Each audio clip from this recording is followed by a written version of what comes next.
उदारीकरण की अंतर्निहित मान्यताओं की जांच कीजिए।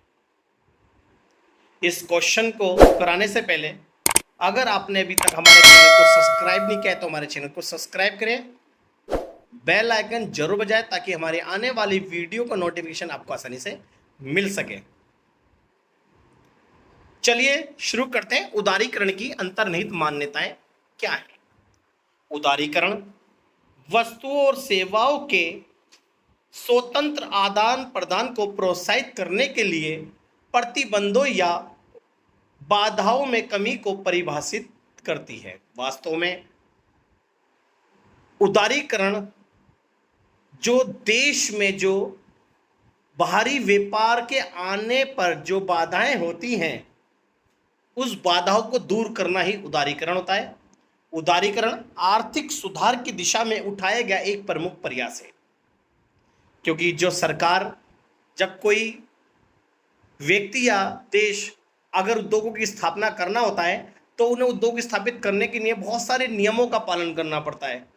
टैरिफ और बहुत सारे टैक्स जैसी समस्याओं से होकर गुजरना पड़ता है। इसके साथ साथ लाइसेंस प्रणाली को स्वीकार करना यानी लाइसेंस प्रणाली को प्राप्त करने में इन्हें बड़ी दिक्कत आती थी। इन सभी बाधाओं को दूर करना और व्यापार, आयात निर्यात और वस्तु और सेवाओं को प्रोत्साहन देने के लिए उदारीकरण की प्रक्रिया को अपनाया गया। और उदारीकरण आर्थिक सुधार की दिशा में उठाया गया एक प्रमुख प्रयास है। इसका अर्थव्यवस्था में सरकारी हस्तक्षेप को कर बाजार प्रणाली पर निर्भर बढ़ाना है। यानी जब भी कोई भी उद्योग या अर्थव्यवस्था स्थापित होगी उससे प्राप्त कर से सरकार की आय को बढ़ाना उदारीकरण का काम है। उदारीकरण का कृषि, उद्योग तथा सेवा तीनों क्षेत्रों पर अच्छा प्रभाव भी पड़ा। उदारीकरण के बाद उद्योगों की स्थिति में भी सुधार आया। वर्तमान में जीडीपी का अधिकांश हिस्सा इसी क्षेत्र से भारत को प्राप्त होता है। अब बात करते हैं उदारीकरण की मान्यताओं के बारे में।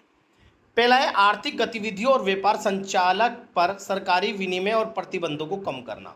जी, उदारीकरण का जब भारत जैसे देशों ने उदारीकरण को अपनाया, इनका जो मान्यता थी वो थी आर्थिक गतिविधियों और व्यापार के संचालन पर जो सरकारी विनिमय और प्रतिबंध है उसको कम करना या उसको हटाना, ताकि वो आसानी से देश में अपने उद्योगों को स्थापित कर सके।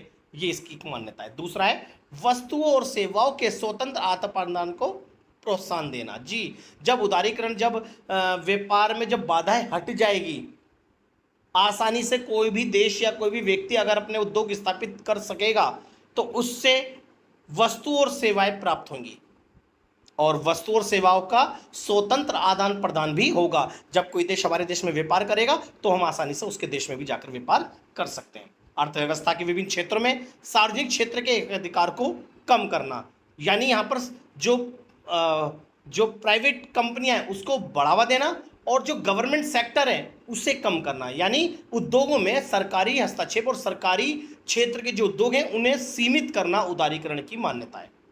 आर्थिक विकास और व्यापार को प्रोत्साहित करने के लिए ब्याज दरों, टैरिफ में कमी करना। अर्थव्यवस्था में नेक्स्ट है अर्थव्यवस्था में अंतर्राष्ट्रीय भागीदारी को प्रोत्साहित करने के लिए विभिन्न क्षेत्रों में प्रत्यक्ष विदेशी निवेश को बढ़ावा देना भी उदारीकरण की मान्यता है।